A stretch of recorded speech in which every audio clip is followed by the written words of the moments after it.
There's no other interest I have which holds that same awkward place in my life as anime does, because on one hand I never admit to watching it because of the stigma it carries, but I've also seen over 200. On one hand I'm a jaded cynic who only watches shows I've already seen, and on the other I'm a little piss baby who still cries at listening to both Toradora endings, and on my fourth hand I really love it as a medium, and I think that the stereotypes and general stigma behind it are unfair, and the world is really missing out on some absolutely incredible stories. If Psycho-Pass was a book or a movie instead of an anime/manga, it would no doubt be a sci-fi classic. Well, the first season anyway. And if you want proof, just look at Ghost in the Shell and Akira. Even people who don't watch anime admit that those are both great movies. But you see, on my fifth hand, as someone who's consumed so much of it, I can't help but take a step back, look at the medium as a whole, and think, yeah, Filthy Frank was right, this shit sucks. I don't know if it's exclusive to anime or a problem with Japanese media as a whole, but there's so many aggravating cliches and tropes across all genres of anime that once you notice them, it becomes hard to take it seriously or enjoy it like you used to, which is something that happened to me personally, and I pulled a Togashi and went on a brief hiatus of 6 months from anime, because it felt as if everything I was watching I'd either already seen in some form, or I was able to perfectly predict everything that was going to happen and nothing was exciting. And although that Season 3 Demon Slayer opening and Ryo from Bocchi the Rock managed to bring me back from my timeless slumber, all my anime complaints have still been fermenting in my head. And the first trope I'm going to talk at you about is explaining plans. Okay, this one I know isn't specific to anime because I've seen it everywhere, but I'm a degenerate, alright? And the last time I watched a show written in English was probably I Love Lucy.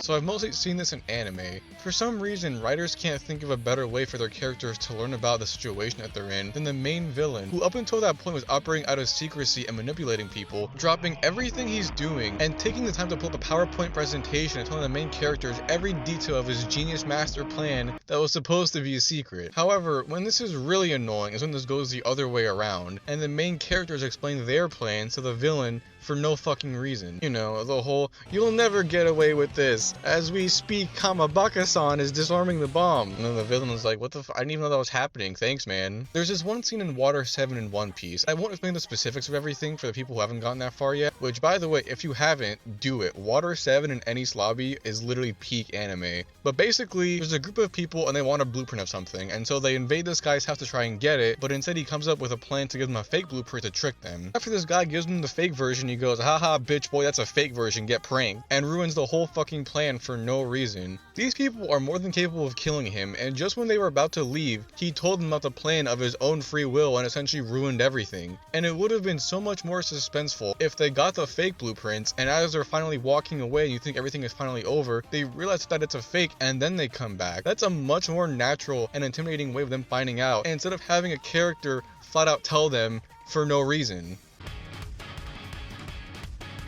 Okay, now this one is definitely specific to anime, and that's endless power scaling, where the writers are too lazy to think of an interesting way to progress the story, and so every new arc just consists of a new villain getting introduced who's a lot stronger than the guy from before, and now the hero has to get even stronger than they did in the previous arc where we did the exact same thing. You're basically just watching the same arc over and over again but with a different coat of paint. But it also sucks because it ironically does the exact opposite of its intended purpose of making it feel like the protagonist is getting better and better with each arc, because it makes them feel weaker since they only feel strong for about 20 minutes before someone else comes along and kicks the shit out of them, and they have to go through an entire training arc again. You need more shonen where the main characters can just show off and absolutely atomize someone, so you not only get a perspective of how powerful they are, but because it's just satisfying, and it's a visual representation of how far the character and series has come so far. All you're doing otherwise is building up all this power, only for it to be irrelevant by the time the next arc starts. I appreciate a good fight as much as the next person, but just having one little scene every now and then of the main characters effortlessly winning is all I ask for.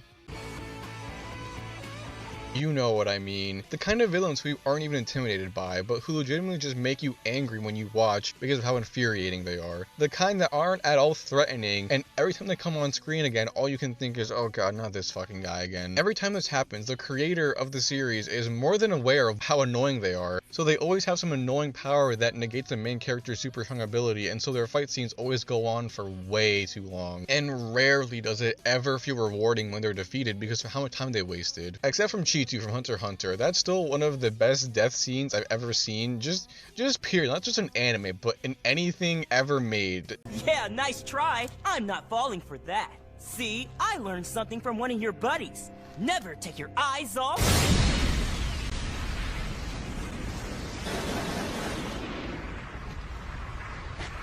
There's so many weirdo, eccentric villains in anime who do a bunch of awful shit, and then all of a sudden drop their tragic backstory and expect you to care about them as if having a sad backstory automatically makes them a good villain. We need more crocodiles and griffiths in the world of anime/manga, or Makishimas. Now those are great villains who aren't fucking weirdos or annoying. Well, I mean, Griffith is kind of fucking weird, but you get my point.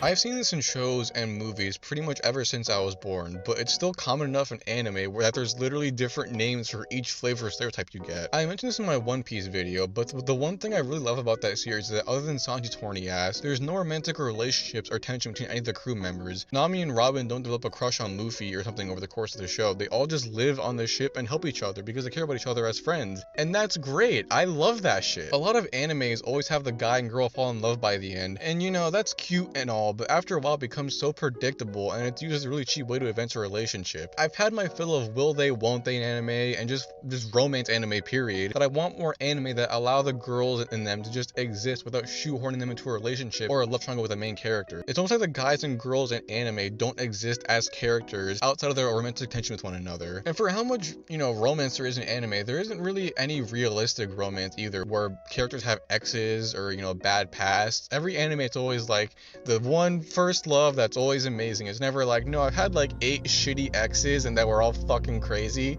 and you know what, I might trust you now. When done correctly, a friendship can easily be just as enthralling in a movie or TV show as a romantic relationship. I'm talking those characters who show up and they have their own gimmick or running gag that's pretty funny when you first see it. You know, maybe they get scared when they see bugs or some dumb shit like that. But then the author beats it into the fucking ground and you slowly realize, oh, this is all this character is ever going to do. I keep coming back to it, but you know, I love One Piece, man. It's got 2 of my favorite anime arcs of all time and Long Ring Longland, but if I have to hear Sanji go Nami Swan or hear Usopp scream about how scared he is, even after 500 fucking episodes, I am actually going to Gumu Gumu no hang myself. Whenever the running gag is just the character screaming is when this gets really annoying though. Every time Zenitsu comes on screen, I immediately break out into a cold sweat as a timer slowly starts ticking down in my head as I wait in a state of dreaded horripilation until he starts screaming like a deaf banshee. Another example of this that I just thought of is a running gag in Danganronpa where Sayaka will audibly say what Makoto is thinking, and then Makoto goes, how'd you know that? And then Sayaka goes, because I'm psychic, and Makoto goes, really? And then Sayaka laughs and says, no, I just have really good intuition. And that exact exchange plays out exactly like that, beat for beat, several times until she fucking dies. That's not a character trait, alright? That's a case study on dementia. Or in Monogatari, where Hanakawa always perfectly explains the situation, and then Araragi goes, oh wow, how'd you know that? And she goes, I only know what I know. It's a shit like that I'm talking about. It's like when you accidentally speak to an NPC again in a video game, and you just sit there and skip over their dialogue and go, yeah, I got that. And speaking of screaming, the humor in anime. A lot of modern Japanese comedy stems from a traditional form of comedy called manzai. And to spare you the history lesson, basically it involves 2 people. One person tells the jokes and another person reacts to the jokes. And in really traditional settings, the person hits them with a giant fan whenever they say stupid shit. If you want an example of this, go watch Job Interview by Impulse. Not only is it fucking straight out of Gintama, but it's also hilarious. It's so goddamn funny. And the issue isn't this style of comedy, but that it's the go-to comedy style in almost every anime. You'll rarely come across an anime or manga where they tell a joke and just let it sit. I was rewatching One Punch Man recently, and when I got to the sassy lost child scene, I more than expected Tatsumaki to start fucking screaming. But the fact that nobody corrects or questions Saitama, and they all know who he's talking about, makes it so much funnier. What makes comedy work in pretty much anything is having different types, which is something South Park and American Dad are amazing at. Thanks for walking me home, Roger. We're safer in pairs. Now you see, that was funny because it was unexpected. However, if this was an anime, Jeff would probably say some shit like, he just jumped out the door after walking away, he defied physics. Now, I'm fine with a bit of dialogue being exchanged during fights because it really helps increase the tension, but anime takes this just way too far. And I really noticed this when I went back and rewatched Avatar a few years ago. The characters almost never talk during fight scenes, and there's no overly long pauses or reaction frames or any of that fucking They just let the fight scene play out and how the characters' movements convey everything, allowing you to just sit back and enjoy what's happening. I'd been so used to anime fight scenes where it's a single punch followed by 80 minutes of dialogue that I kept anticipating the moment the characters were gonna do it. But nah man, they just kept going and it was great. Another example is Spectacular Spider-Man. The action scenes all play out so well in that show, especially the fight between Spider-Man and Sinister Six. And it is really saying a lot about how dialogue heavy and slower paced anime fight scenes can be when children's cartoons are able to do it better than them with a fraction of the budget and the limit of not being able to show gore and having to cater towards children. Everyone loves their Hanabi. I myself love a good Hanabi scene, but after seeing a fireworks festival scene with a dramatic yukata reveal in all three of the modern Persona games, My Dress Up Darling, Komi-san, Nagatoro, quintessential quintuplets, Your Line April, K-On!, Dragon Maid, The Pet Girl of Sakura Hall, Toradora, and Bunny Girl Senpai, even if those last three were great anime, I've had enough Hanabi for one lifetime. I never thought I'd see the day where I was bored of being bored, but here we are. Like, why can't we just go out to eat or hang out at each other's house like regular fucking people? Why does every slice of life need to have the beach episode, the school cultural festival, and the fireworks festival? There's a million other things you can have teenagers do that show them having fun or develop them as characters, and I wish that there was more slice of life that just showed a more casual approach to characters having fun. Yes, that's right, I'm asking for my slice of life to be even more boring. I also think toothpaste is too spicy, and the minimum brightness on phones is still too bright. But legitimately, I want to see a slice of life where the characters just kind of exist around one another and show the more casual side of relationships. The watching TV while eating, getting bored late at night, and going to the corner store to get junk food side of relationships. The